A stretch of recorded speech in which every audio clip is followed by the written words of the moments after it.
Hello and welcome to this session of ExecuNet Masterclass. I'm your host, Tony Vlahos, and my guest this hour is renowned career coach, Mr. Ford Myers.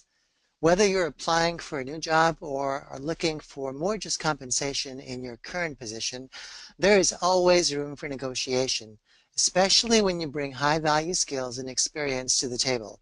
Today, Ford will share practical, real-world knowledge to help you master the rules of compensation negotiation and help you make a quantum leap in your compensation. Really important stuff, and part of our commitment here at ExecuNet to connect you with trusted advice that can transform your career, how you work, and how you live. So let's begin at the beginning with a few housekeeping things that will make your experience today all the more enjoyable and valuable. First, by now you should have received the PowerPoint deck for today's presentation. Many of you are nodding your heads. Yes, I can tell. That's great. If you're sure you have not, well, you can access the slides in PDF directly from the screen in front of you. Just look under the handout section on your right, and if you have any trouble, chat to us and my remarkable colleague Tom will help you out. Second, if you'd like to ask Ford questions today, and I certainly encourage you to do that, you can chat those in and I'll do my best to relay as many as possible to him before the end of the presentation. Lastly, very important, please complete your evaluation before you go. Our presenter values your feedback, and we do too. It really does help us serve you better. Well, I am real happy to bring on today's presenter. Ford Myers is an award-winning career coach, author, and president of Career Potential. He has been providing premier career coaching services since the early 1990s. Through unique individual, corporate, and government career programs, Ford's firm helps clients take charge of their careers, create the work they love, and earn what they deserve. Ford has held a number of senior consulting positions at the largest career service firms. His articles and interviews have appeared in hundreds of publications, and he's conducted presentations at a ton of companies, associations, and universities. Ford has also been a frequent guest on TV and radio programs nationwide. He's written a couple of great books, Get the Job You Want Even When No One's Hiring, and The Ultimate Career Guide. And if you'd like more information about Ford and his work, you can visit his website at www.careerpotential.com. With that, welcome back, Ford, to the ExecuNet stage. They are all yours. Okay. Thank you very much, Tony. I really appreciate that great introduction. I'm excited to be back with ExecuNet, presenting a topic that is near and dear to our hearts, which is how to earn more money, how to get greater compensation and be paid what you're worth. So I'm going to get started here. We have about 45 minutes for the presentation, and then after that, people will have an opportunity to ask some questions, as you said. Okay, so as you can see from this title slide, the topic is negotiating your compensation, the rules of the game. Now, right there, that implies two important things. We are negotiating your compensation, not just your salary. Salary is a part of your entire compensation package, and we want to keep the big picture in mind, not just the base salary. The other line there that says rules of the game, that implies that it is a game and that there are rules. If you know the rules, you'll do much, much better in this game, just as is true with any game. If you know the rules, you have a fighting chance to win. If you don't know the rules, the other opponent will always win. So let's move on now to the first content slide. And what this talks about is that the negotiation actually begins a long time before you get into really discussing money. You know, it begins at the beginning because perception is everything. Positioning is everything. From the first interaction you have with a company or an external recruiter, they gain a sense of you, they get an impression about you, and it's very, very important to keep that in mind and to deliberately, consciously create the kind of impression that you want to make.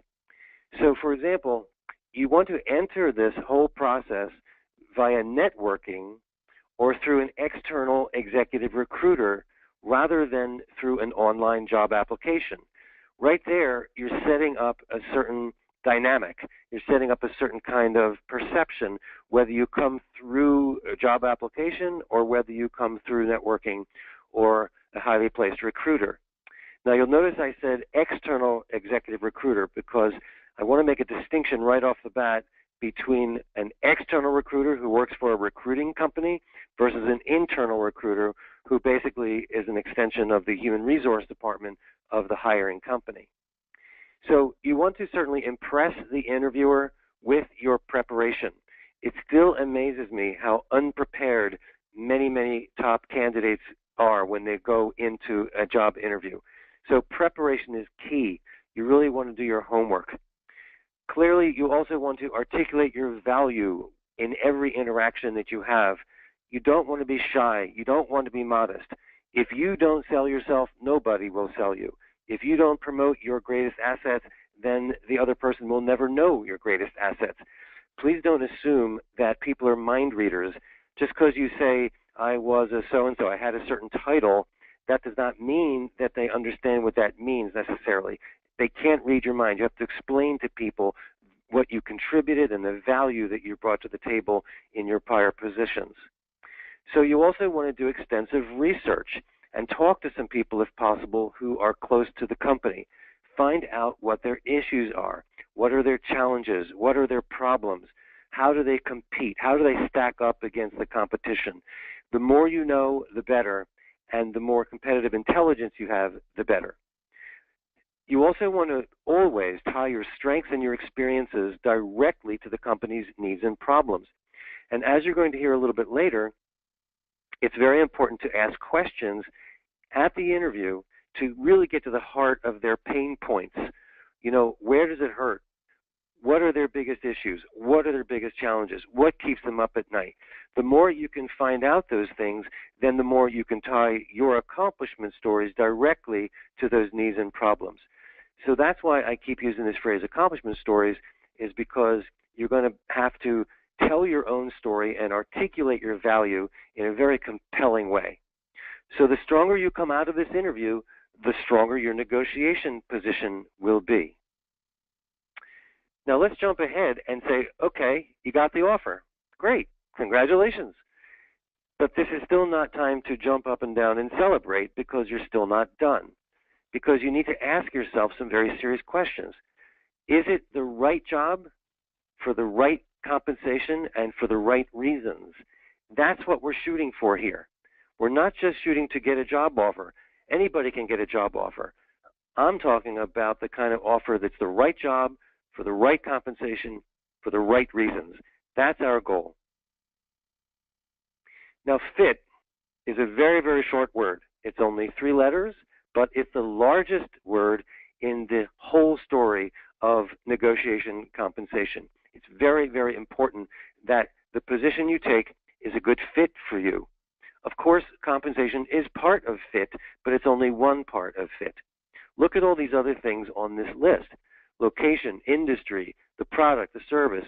Is it headquarters or remote? What's their size? What's their revenue? What's their reputation, their respect, their prestige in the marketplace? What's the culture? What's the pace? Is it formal, informal? What are the relationships like? Do you enjoy the physical environment? What are their values? What's their mission? When you ask yourself all these questions and try to filter your choices through these criteria, then you'll know if this is truly a good fit for you or not. And I want to say very clearly that fit is much more important than just focusing on compensation. If it is a good fit, the compensation will tend to take care of itself. Know your priorities before you even go in to any kind of negotiation. Now, this might seem rather obvious, but the point here is that professionals negotiate professionally. That means they learn how to negotiate properly. They become experts at compensation negotiation. You know, many of my clients will say, oh, I know how to do negotiation. I negotiate all day long. I've been in purchasing. I've been in operations. Or they say, oh, I've interviewed 1 million people. I can negotiate salary with people because I've interviewed lots of them and hired. No, neither of those is what I'm talking about. I'm talking about you being on the hot seat, you being the one who is up for the job and negotiating for your own compensation. The other disciplines I just mentioned, whether you're negotiating for products or whether you're negotiating for services or whether you're hiring someone and negotiating their salary, that's all great, but that has nothing to do with what we're talking about. There's a very different mindset when you're negotiating your own compensation. So you're expected to know how to negotiate, and you're expected to negotiate. In fact, as I've often said, the interviewer will be disappointed if you don't try to negotiate. They're expecting you to negotiate. They want you to be a good and shrewd and smart negotiator. Because after all, if you're going to be hired by their company, once you're in the company, they want you to negotiate very strongly on their behalf to buy products and services or hire people. So if you don't demonstrate your negotiation skills, they'll actually be disappointed and they will question whether they're making the right choice in hiring you. So the negotiation skills will also establish your credibility. They will demonstrate the essential business skills that I just mentioned. They will convey your professionalism, assuming that you do this professionally, and it will set the right precedent. They will know that you're a top, shrewd business person. So you must negotiate. It also amazes me, folks, when someone says to me, well, I don't really like to negotiate my compensation. You know, it's a big pain, and so I get another 10%. Big deal. No, that is just a very weak argument. You must negotiate, get everything you can, and become a master of this negotiation process. Now, there are some misconceptions. These are self-limiting fears that hold people back and that keep them from negotiating effectively. They have these conceptions, these ideas, which are negative ideas, which will limit your success and will really, really hold you back. Here are some of these self-limiting fears. You may fear that if you negotiate hard, you will seem to be too pushy or too demanding. Or you may seem ungrateful. After all, it's a tough job market. You should be happy just to get any kind of offer. So you might seem ungrateful for the job offer. You might be identified as a high-maintenance prima donna, not really a team player. This might make future raises or promotions more difficult if you negotiate hard at the beginning. Or you'll start off the work relationship with your supervisor or the company owner on a bad note. Or you'll have a fear of losing the offer and you might not get another chance. In other words, if you negotiate too hard, you might seem desperate or you might go too far and they might pull the offer. Now, these are all self-limiting fears which are not true. They should be really dispelled, taken right out of your brain and put on the side, because if you believe any of these things, it will tend to hold you back in a serious way, and we cannot afford that. Now, I know that compensation and salary, very, very serious topic. We're talking about your livelihood. We're talking about your quality of life. We're talking about your ability to pay for housing and education and health care and all the rest. I know how serious this is and how personal this can get. But on the other hand, as I said before, it helps if you can view negotiation as a game. And if you know the rules, then you have a very good chance of winning at this game. So I have identified 21 rules of the game. In my 25 years of being an executive career coach, I've distilled down to these 21 rules, which I think are extremely important to understand and to master before you go into a single negotiation. You'll notice here at the top of the slide that it says these are to be used with the employer, not a recruiter. You see, there's a very different dynamic that occurs when you're negotiating with an employer versus with an external recruiter. The employer has every incentive in most cases to pay you less, whereas the external recruiter in most cases has an incentive to get you more. So it's a totally different dynamic. What you share, what you reveal is very different when you're talking to an employer versus an external recruiter. Now let's get into these 21 rules. I'll read them to you, but I'm also going to make a couple of comments about most of them, and I'll try to move through them rather quickly. So number one, do extensive salary research, preparation, and practice beforehand. I think that stands for itself. Let's move on to number two. Defer salary discussions until an offer seems imminent. This is really worth talking about. Most people get into the salary discussion much, much too early.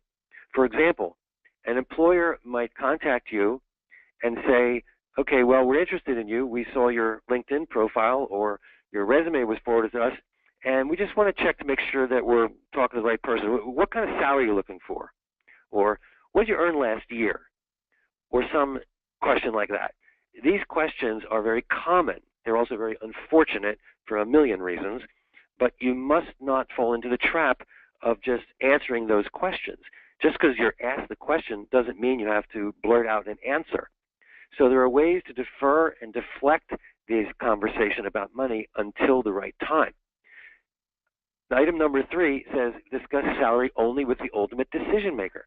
This is also a problem because let's say an HR person calls you from some company and within 5 minutes on the telephone they want to ask you what your salary expectations are. Or let's say you're applying for a position online and the form demands that you fill in your salary history. These are all going to compromise your positioning. They're going to decrease your ability to get top dollar and to negotiate for good compensation. So you need to learn how to deflect and defer this conversation and only have it with the ultimate decision makers. Number 4, get the employer to state a salary figure or range first. Just like in any game, think of the game of poker, for example. You don't want the other guy to see your cards, but you'd like to have a peek at his cards. My point here is that they have to reveal their range or their salary figure first. You should not be the first one to name your range or your salary figure first. Number 5, wait until an offer is extended to you before negotiating. So don't start negotiating ahead of time. Don't negotiate against yourself. First hear what they have to say about the number they have in mind, and then you begin negotiating.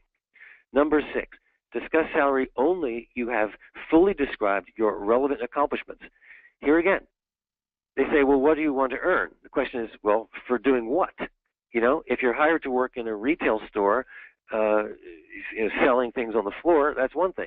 If you're hired to run a multinational corporation, that's something totally different. So the scope of responsibilities is very, very important. And your ability to meet those requirements and to prove it through your relevant accomplishments, that's what's going to increase your value in the eyes of the hiring manager. Number 7, know your strategy before attending the negotiation meeting. By strategy here, I mean how much do you need to earn, how much do you want to earn, and they're two different things. We're going to get into that in a minute. Know what you have to earn and know what you would really like to earn. You need to know that before you go in. Number 8, always negotiate the offer no matter how good it seems initially. It's very possible that you might get an amazing offer, a huge compensation package.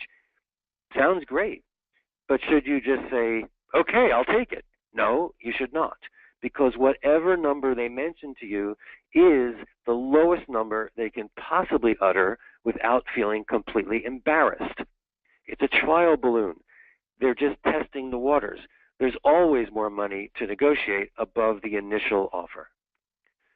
Let's look at number 9. Finalize the salary first before negotiating other items such as benefits. See, employers will often say, oh, we have a great package for you. The package is $200,000. Yeah, it's a total package, and that's smoke and mirrors. The proper response to that is to say, that's nice, Mr. Jones, but can you please tell me what the base salary is? Get down to the base salary. Get down to brass tacks. Negotiate that. Get clear on that before you move on to other subjects in the package. Number 10, never misrepresent your former salary. Now, I know we're all very honest, upstanding citizens on the line today, and no one would ever consciously or deliberately lie. However, there are ways that people get into the gray zone, what I call the gray zone, and they might misrepresent without even being fully aware of what they're doing. Here's an example. Let's say that you're in business development, okay? You're a business development and sales senior executive, and you get into a conversation, let's say with an external recruiter, and in this case, it might be appropriate to tell them your salary history with an external recruiter. So the recruiter says, what's your salary history? What did you make in your last job? And you say, well, I made $250. And the recruiter writes down $250. Now he's assuming that you mean that was your base salary. But what you were really saying is, well, my base was $150, but I had a lot of commissions and bonuses and overrides, and so told complete, it was $250. No, you did not make $250. You made $150 plus bonuses and commissions. So you have to be very clear to parse this out and not misrepresent yourself. Now that's just one example. I could give 5 examples or more about how people can get into that gray zone. Be very honest, be very clear about what your base was and what the other items were. Number 11, don't confuse salary with a full compensation package. I already touched on that. So in your own mind, when you're thinking about what you need to earn and what you want to earn, think base salary. Don't think full compensation package. Also, you must insist that in your negotiating conversations that the recruiter or the employer also is clear about what's salary and what's compensation above salary. Number 12, avoid tying your potential salary to your old salary. We'll talk about this a little bit more later, but my point here is very important. Your future salary, the amount you're going to make in your next position, has nothing to do with what you earned previously. Nothing. Zero. Zip. And I can prove it because I have many, many stories about real clients who were able to double their compensation in one job change, or they were able to negotiate far higher than they ever thought possible because they did not tie their new salary to their old salary. Even in their own minds, they didn't tie those two things together. So for you to be liberated and free to earn real maximum compensation, you need to cut the cord, cut the connection to any prior salary that you had in the past. Number 13, use silence as one of your most powerful negotiating tools. Yes, you see, people abhor silence, especially in a business negotiation. We want to use silence to make the other person feel uncomfortable or nervous. And when this is done properly, it can really, really work to your advantage. Number 14 is fit, which we've already covered. It's far more important than financial compensation. And plus, when it's a good fit, that assumes that your compensation will be appropriate. Number 15, leverage one offer against the other if possible. Many times my clients will have 2 or 3 offers at about the same time. So we do a whole analysis to figure out which job they really want, which one fits best, and then we go out and we use that wonderful opportunity to leverage one offer against the other. You could say, well, Miss Jones, I have this fabulous job offer from another company, and it's 25% higher. But I really am very, very interested in working with you at your company. Is there anything we can do to get me closer to the other compensation offer? So there are ways to do this. It takes some practice, of course, but you can absolutely leverage one offer against others. Number 16, be patient and disciplined throughout the process. As they say, this is a marathon, not a sprint. If you're really going to do this right, you've got to buckle down, get serious, and be very disciplined and patient throughout this process. Number 17, you don't get what you deserve, you get what you negotiate for. My point here is that sometimes my clients, executive level people, will look at somebody else who works in their company and they might find out what they're earning and say, well, why are they making more? I'm just as qualified as they are. And the answer is because they negotiated better than you did. So you don't get what you deserve, you get what you negotiate for. Number 18, never, never accept or reject an offer on the spot. Do a thorough analysis. Take the information home, think about it, analyze it, compare it against your other opportunities. I don't care what they offer you. No matter how great the number sounds, never just jump on it and say, great, I'll take it. Because when you drive home from that interview, you're going to think of at least 10 questions that you should have asked or things that you should have brought up that you didn't have the presence of mind to do during the interview. Everybody understands that you're going to take some time to think about it. Number 19, you can only win a negotiation if you're willing to walk away. This is true whether you're buying a car or a house, and it's also true in negotiating your professional compensation. You see, if the employer gets the slightest sense that you are desperate or that you need this job or that you have no other opportunities or anything like that, if they get the sense that you're not willing to walk away, then you're sunk before you even begin. They have to get the clear message, either directly or indirectly, that you are willing to walk away if you don't get the compensation that you deserve. Number 20, be sure the compensation package you finally accept is a win-win. You know, when I talk about salary negotiation, I'm not talking about you coming out way ahead and the employer feeling like they lost or that, you know, you've damaged them in some way. I want them to feel good about the compensation, not bad. I want them to feel like both parties win. Yes, they can feel that you negotiated very tough and hard, but you were fair. Yes, you can be shrewd and savvy, but they should respect you for it and not hate you for it. You never want to come into a new job with bad blood. You want to make sure that they're okay and you're okay, and at the end of the day, both parties are happy. Number 21, last on the list, maintain a positive, upbeat attitude and enjoy the game. Did he say enjoy? Yes, enjoy. You know, too many people look at this like they're going to get root canal. They look at this like it's torture. It should not be torture, and furthermore, you won't win if you come into this feeling like you're going into a torture chamber. It should be fun. It should be upbeat. Of course, it has to be businesslike and appropriate, but on the inside, you should be enjoying this process because you're getting to leverage some new skills and you're able to negotiate for better compensation for yourself and your family. Learn the rules, practice, practice, practice, and then move forward to win the game.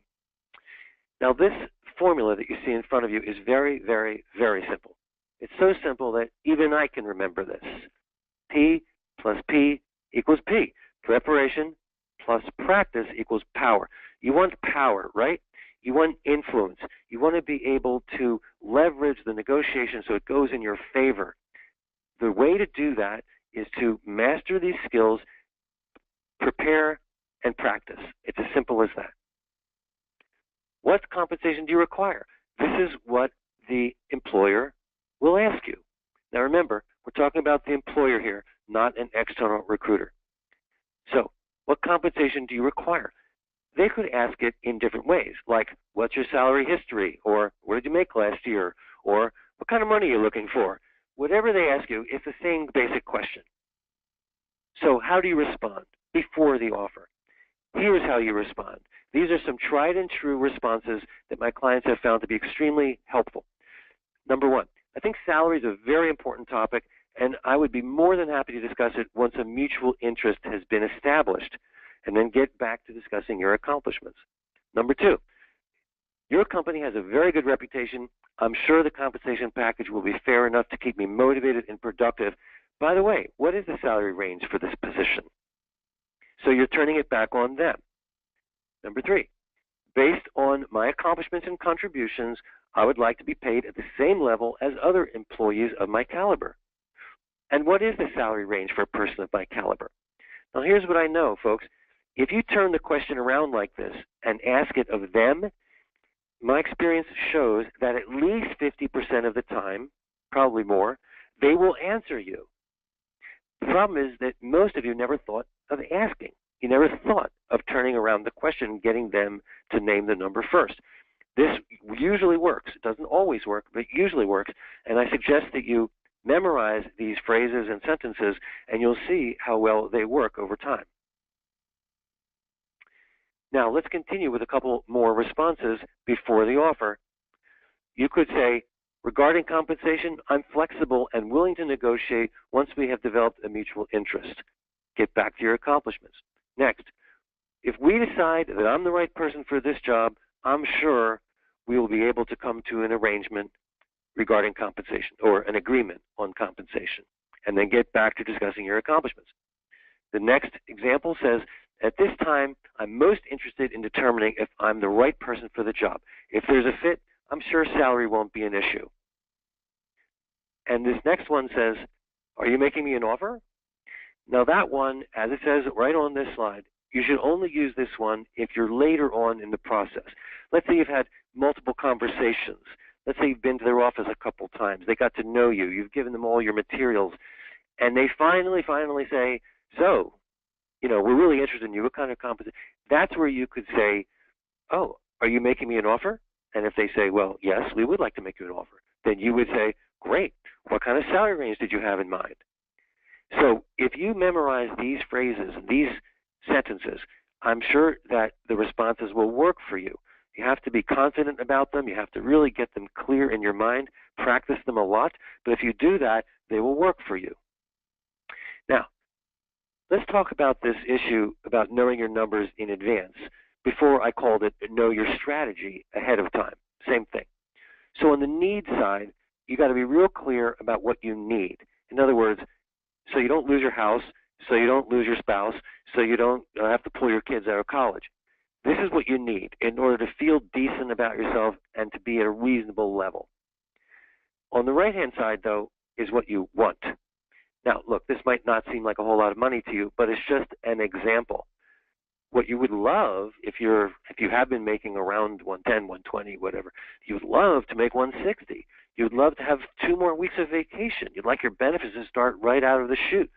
All these things are what you would really love compared to what you need on the left-hand side.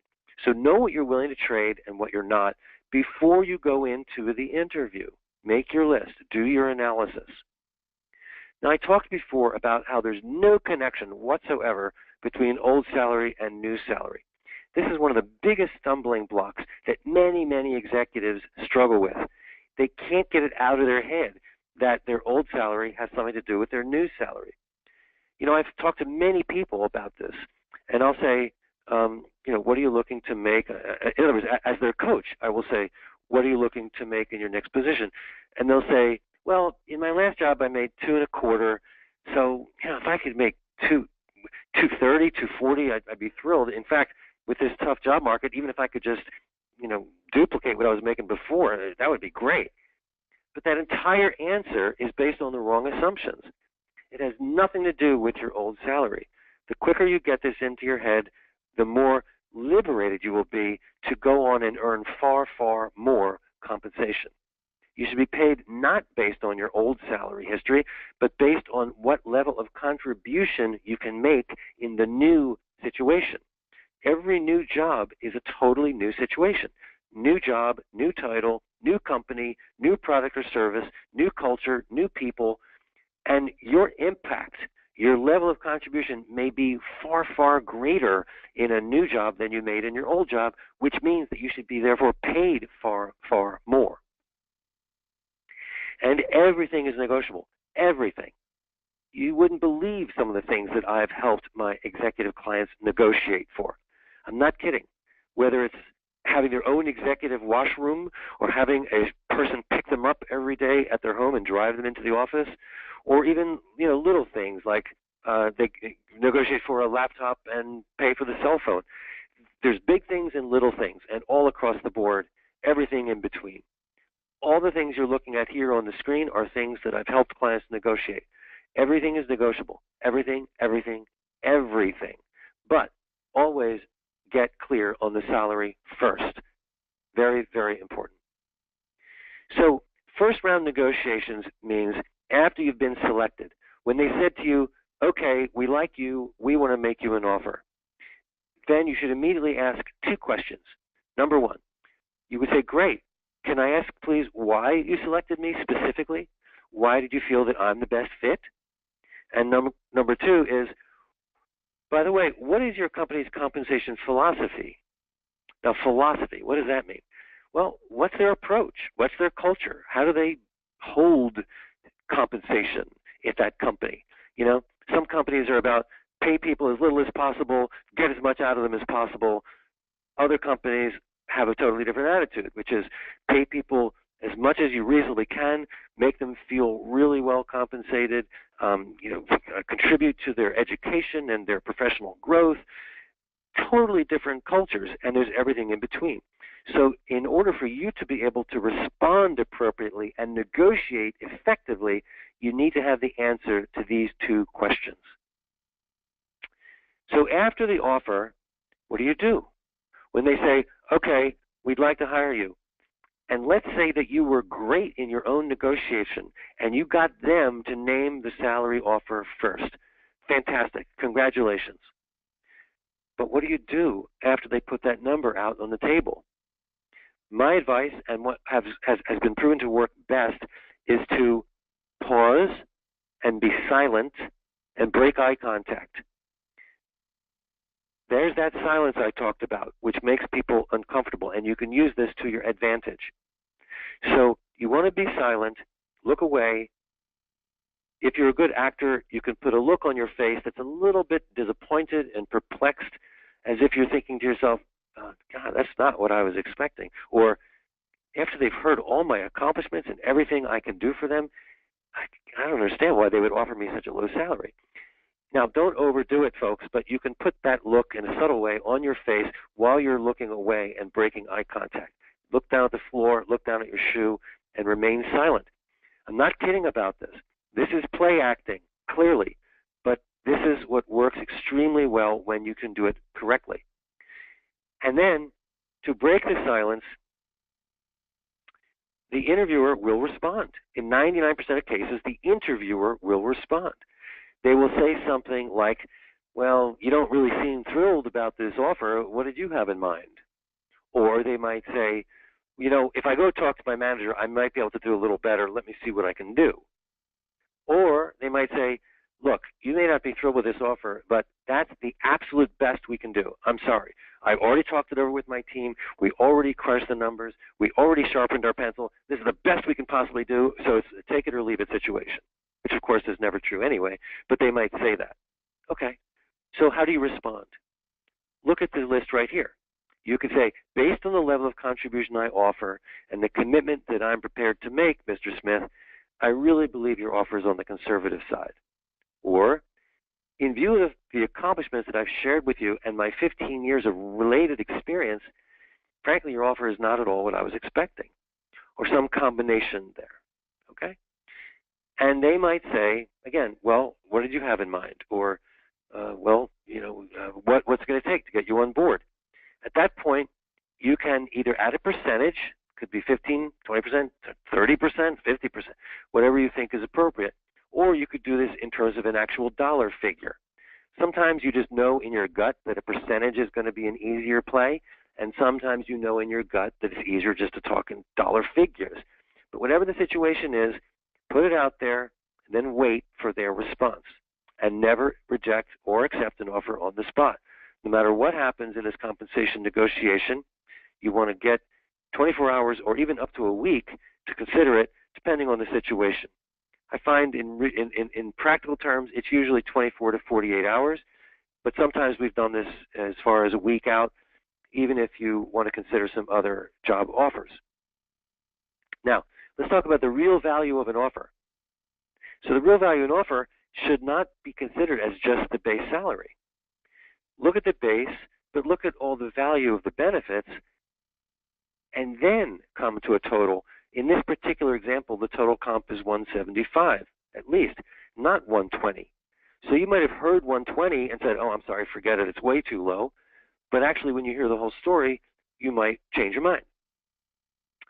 The second round negotiations, this is after you've thought about it, talked it over with your family, and then you come back to them. Try to get back with the hiring manager, not human resources person, unless you're in human resources. If you're a human resources person, then obviously you'll go back and talk to the director or the VP of human resources. But if you're not in HR, then you want to go back and speak directly to the decision maker, which is the hiring manager, and say something like this. Ms. Jones, this is a great opportunity. I'm very excited about working with you, or I'm very excited about joining your company. I'm inclined to accept your offer. However, there are 3 items I want to discuss with you. If we can reach agreement on these items, I'll be prepared to accept your offer today. Or you could say there's 4 items that you want to negotiate. Either way, it stays pretty close to this script. They will say, okay, what are the 3 things? And you will say, first one is salary, always salary, always. Second one is, take your pick. Could be the commission structure, could be the vacation time or what have you. There's many things that can be negotiated. Anything can be negotiated. So usually you come back with 3 to 4 items. But notice what it says here in blue at the bottom of the slide. Try to conduct this negotiation in person if possible. If they're within driving distance, then try to see them in person. And don't make this commitment unless you're serious and ready to follow through. Don't say you're willing to accept the offer today unless you mean it, assuming that they will meet your needs. Now, remember I said before that many of my clients will have multiple offers. It does happen. Yes, it really does. So what we have here is a form that you can use to compare side by side. I've worked with clients in the past where they were really confused. They had 2 or 3 offers. They couldn't figure out which was the better one. They felt, very ambivalent, and they were seeing pros and cons in every area. So we went through this analysis form, and within 10 minutes, they clearly made their decision. It was, no question, very clear which one they should choose. First, we have the career and professional factors. On the next slide, you see the personal factors. These are all very important, and you're going to rank them numerically in the columns to the right. The third item is the company factors. Now, you can add factors if there's other ones that you think are important, but here you can see already that we've covered most of the factors, and what you do is add up the total, and whichever one has the highest total, that's the one that's the best offer and the best fit for you. So let's talk about attitude and assumptions. Extremely important. I really believe that at the end of the day, the person who winds up winning this game is the one who has the best attitude and assumptions. The person who comes in with the wrong assumptions will suffer and lose. The person who has a lousy attitude or feels negative or desperate will lose. You've got to look in the mirror every morning and recalibrate your assumption. You've got to focus on your attitude and make sure that you're coming into this with the best possible, most positive, most healthy, productive attitude you can. The assumptions, read, learn, master, so that you can have the right assumptions going in and not be held back by those terrible negative assumptions that I mentioned at the first part of this presentation. Now, this last slide is a gift for you. All the people that are on the line, I have 4 free bonuses here. There's no catch, there's no fee, there's no cost, there's no obligation, nothing. It's just a free gift bonus for all of you. It is still a very tough market in the job market. It's still very, very challenging. It has improved, but we're still facing a challenging job market. You can still get the job you want if you apply these fresh approaches to the search.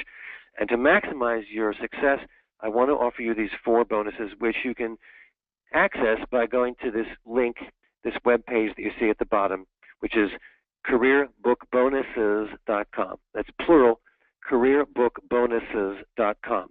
You can go there anytime you wish, and you can access all these resources. We have audio material, we have written material. We also have a great monthly newsletter that can come out to you. Actually, it was just distributed yesterday, so you'll miss the March version, but you can start with the April version. And finally, in closing, let me just say this. If I can be of service to any of you, please feel free to contact me via our website, which is careerpotential.com, careerpotential.com. Okay, I think that's the end of the formal presentation. I'd love to get Tony back on the line, and he will take it from here. Thank you very much for your attention. Okay, Ford, I'm here. When we do have questions from the class, thank you for all of that, Ford, including that last slide with those generous offers. So let's start with this one. What are some ways verbally to deflect the conversation about salary? That word deflect was an alarm to a lot of people listening in today, because of course, when we're completing online application forms, or we're talking to a recruiter or to our potential next boss, they want to know, how do you deflect that elegantly? Yeah, well, go back to slide 11, which is on their screen. Are they still looking at their screens, Tony? They sure are, yep. All right, well, there's your answer. Okay. This is exactly how you deflect and defer. Now, I know that some people on the line, here, I'll go to the next slide too. There's the other part. It's right in the handout. Now, some people are thinking, but Ford, you don't understand. I have to fill in the salary or they won't let me continue with the application. Sure. Well, then don't finish the application.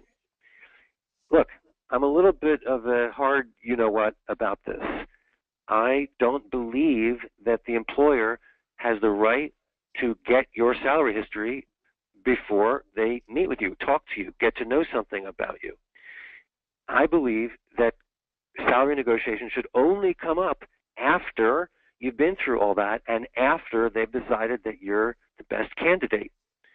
So I literally advise my clients, listen carefully, I literally advise my clients to walk away. If the employer says, oh no, you have to tell us what you're earning, you have to tell us what you're earning. Look, we have 35 other candidates, and if you don't tell us what you're earning, then we're going to just throw you out of the mix because we have plenty of other people who have been telling us what they earned, and I don't know why you're not telling us. You say, well, I'm sorry, I don't work that way. So, okay, then take me off your list. Because what I want you to understand is that you cannot win. Please underline this 100 times.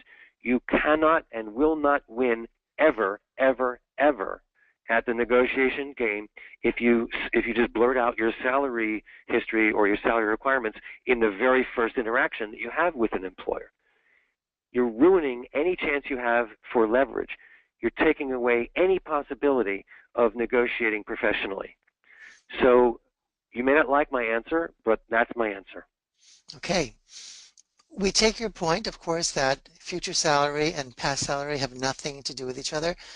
But of course, employers do base their salary requirements, their salary offer on different factors. So the questions I'm getting include, how valuable is salary data from such websites as salary.com, PayScale, Glassdoor? And second related question, how useful are former colleagues or friends who have done this kind of work? Are there any of those sort of good reference points as you are figuring your own salary requirements? Absolutely, yes. Brilliant question, very productive. Yes, you do want to do extensive research on the salary, just like I said earlier in this presentation. Use all those websites and more. Go to Google and type in the word salary. When you do that, you'll see about 50 different websites pop up which give salary data, salary research. So don't take any of them literally. What you're looking for is kind of a range or an amalgam of all these different answers to get a sense of what you should be paid. It's a great idea to talk to other people at other companies who have similar positions. It's a great idea to talk to people who work for or used to work for the company that you are interviewing with. It's great to talk to a career coach who has extensive knowledge and experience of what jobs pay.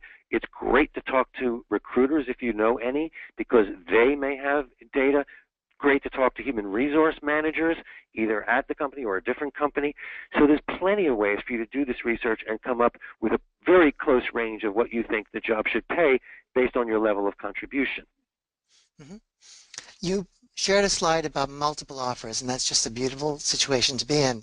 Can you effectively accelerate the negotiation process or delay the negotiation process to get all of your offers together at the same time? Is that something that's desirable? And if it is, how do you do that? Yes, I'll talk about that in 1 second, but I want to go back to something else. Did you know that in Massachusetts and also in Philadelphia, laws are now on the books that prevent employers from asking the candidate what their salary history is? So this is going to be spreading across the country. There's momentum behind this. And it's just it's a wrong approach for employers to insist that the candidate name his or her salary ahead of time. Anyway, to answer your question, can you accelerate? That's what you were asking, right? Yes. Okay, the answer is yes. For example, you can say to an employer, Mr. Smith, I have another offer, and I know that your time frame is 3 weeks to a month to make your choice, and I respect that. However, I have another offer in hand, and it's a competitive offer, and I want to give them full consideration, just like I'm giving you full consideration. But they're asking for an answer by Friday. And if you're serious about me as a candidate, I'd like to know if we can accelerate your process so that I can compare both of them fairly, make an intelligent, informed decision. Is that possible? So you don't demand it. You ask if it's possible. And very often they'll say, oh, well, yeah, we really do want you. And so under the circumstances, we'll make an exception and we will accelerate our process. Mm-hmm. You can also do it the other way. You can slow it down and say the other offer that I have is not going to be finalized until 2 weeks from now. Is it possible that we can slow down this process a little bit, and I can get back to you at the end of the week or at the beginning of the following week? Again, you ask if it's possible. Mm-hmm. Great advice. Ford, any nuances when you're coming from the nonprofit world, entering the for-profit world, or when you are applying for a position with a startup where, as we all know, equity is the big word, or benefits are brought up? What should you be thinking differently, if anything, when you're thinking nonprofit to profit or entering a startup situation? Well, look, every case is different. And I don't mean to sound like it's a cop-out, but you have to deal with each individual case individually. For example, is it a very highly placed nonprofit executive who's going into the corporate world, or vice versa? Are they going from corporate into nonprofit?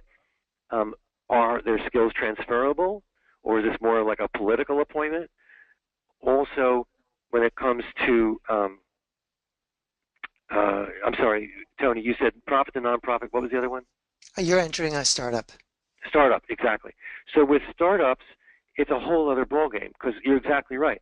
They often cannot offer much in the way of salary, but they can offer a lot of upside potential. Every case is different. Can you afford to work for 2 years, 3 years with no salary or very little salary? Some people can, some people can't. How good of a risk is it? How confident are you that this might turn into some real equity and a big-time payoff?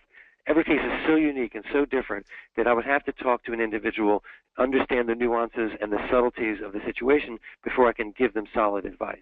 Got it. Okay, here's another really popular question, Ford. A lot of us have been taught to always get that offer in writing. Is that something that is still true? That's a great question. I'm going to answer you in 2 layers. The first answer is yes, absolutely positively. However, let's say a company says to you, okay, we have an offer. We really want to hire you. We're going to have it all typed up, and we're going to send it to you by 5 o'clock today. Now, this is assuming you haven't done any negotiations yet. Your answer should not be, great, send it right over. Your answer should be instead, you know what, Ms. Jones, I really appreciate it, and I'm thrilled that you care enough and think highly enough about me to make me an offer. However, it would be better, I think, if we could first discuss the package and have a bit of a conversation about it so that we can go through all the details, come up with numbers that we're both happy with, and then I would ask you to type it up and send it over to me so I can check its accuracy. Now, what did I just do? I asked them to not type it up yet. I want to negotiate first. Why? Here's why. If they type it all up and get it approved and signed off and then they send it to you, then it's much, much harder to go back through the channels again and have everything changed in writing. I would much rather that you have simply a conversation first, then when you're happy with all the details, then you have it typed up and make sure it's all solid in writing and check it for accuracy. Mm-hmm. Okay, we've mostly been talking, at least directly been talking about situations where you're applying for a new job. What about a situation where you're in role and just want more just compensation for your current position? Does anything about the game change when that's your situation?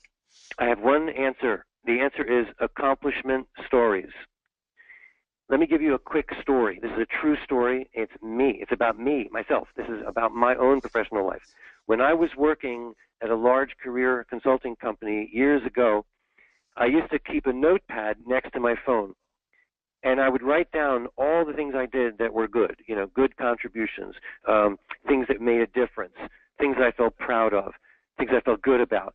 I would write them down, And at the end of the month, I would tally them up and type them up into a list, which I called, Ford Myers accomplishments, March 2010 or whatever it was, 2005. And I would keep these sheets for each month, all the accomplishments. I would actually track and record my accomplishments.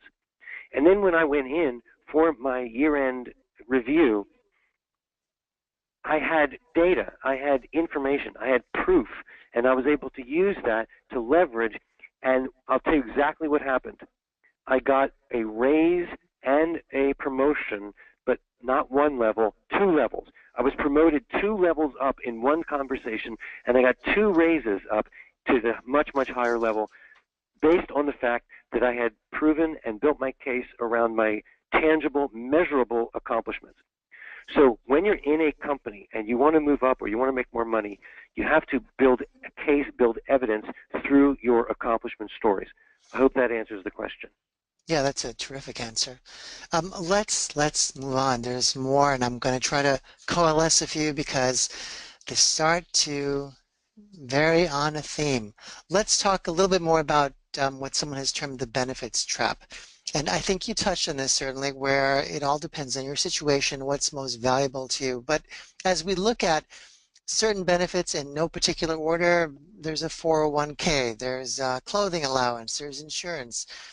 Is it useful to kind of do the math here and say, well, much of this turns into dollars? I would be buying clothes if they weren't giving me the allowance. Is that a useful way to look at the benefits in sort of 2 categories? One, which is something you could get at some point versus something that is really money they're spending on your behalf initially. Do you know what I'm really asking Well, you? I'm not sure I understand, but let me respond.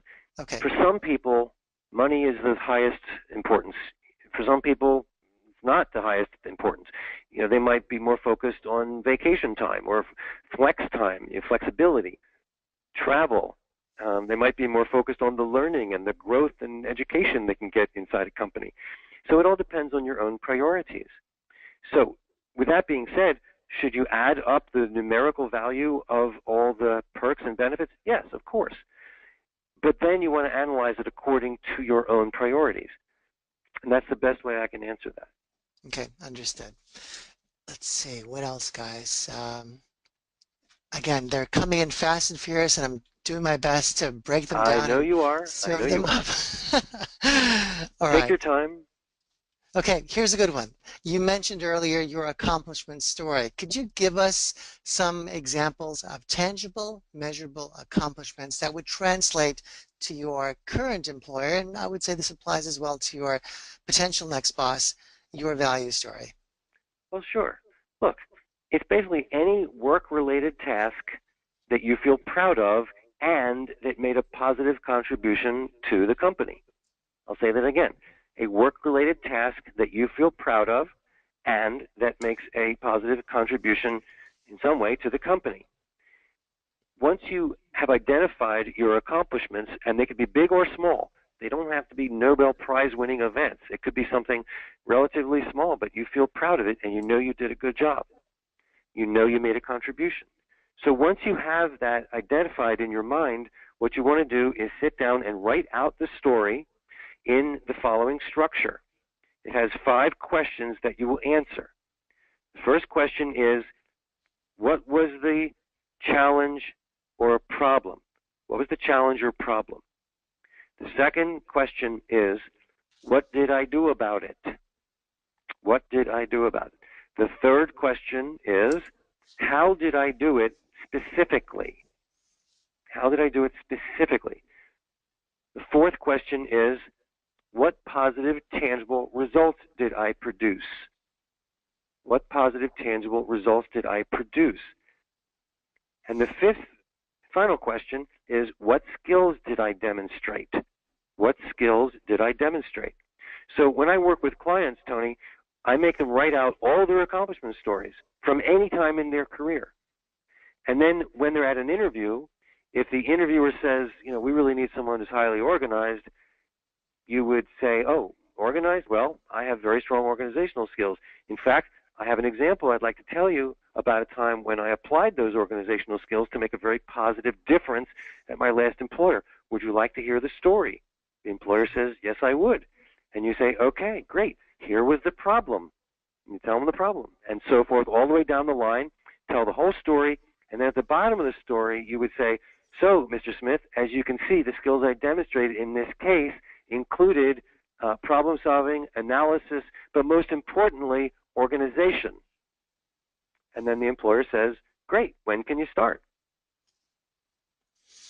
Awesome. And that was a really useful list. And if you on the phone did not catch all that, don't worry, it was all recorded. You'll all get the recording of the masterclass session later this afternoon. So thank you for that, Ford. You're Let's welcome. move on to a couple of more. In the age of texting, I mean, email is not a new thing, but texting is, I guess, for more senior level executives. Is it very tempting to negotiate an offer through that medium? And what is the real downside? I'm sensing you're a favor of the in-person negotiation, and we've talked a bit about phone negotiations, but what trap should you avoid in any situation? Well, again, I'm not sure I got that, but let me try to answer. I think it's an awful idea to negotiate through texting. I think it's a pretty bad idea to negotiate through email. Mm-hmm. At the very least, I would want you to do it by phone, and at best, you'll do it in person. You can always make a better impression. You can always command more attention and financial respect, if you want to call it that, when you're in person. So I would urge everyone on the line to do their negotiations in person, if possible, and push for that, even argue for that. And if not, then certainly by telephone. I don't think it's a good idea to do negotiations by phone and by email, and certainly not by text. Mm-hmm. Is Skype preferable? Not to in person, but Skype is much better than email. I'd say Skype is probably second best right after in person. Okay, awesome. Well, we have come past the top of the hour. Ford, thank you so much for sharing your insight and for your time today.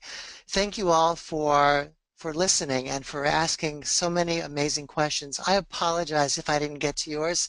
I tried to get to as many as possible, and after a while they seem to coalesce into certain themes, and I hope I covered most of them. And as always, I learn a lot just having the privilege of asking your questions. Ford, with that, any final thoughts before we officially wrap up today's masterclass session? Yeah, I would just say one more thing. Too many people feel powerless. They feel weakened. They feel depleted, diminished, because they've just come through almost 8 or 10 years now of a pretty rough job market. I understand it. I have empathy for that. But I really work to empower people and give them back their strength, give them back their voice. And when you're talking about negotiating, as I said before, it's very close to home, it's very personal. And you do have the ability to dramatically improve your outcomes if you commit yourself to learning these master strategies. These strategies will carry you far and allow you to earn far more, not just in your next job, but for the rest of your working life. So it is a commitment. It is worth pursuing, and you can really change your financial future, and you can change your family's welfare from now on if you take it seriously. Really great advice. Thank you again, Ford. Thank you, everyone. And it's a pleasure.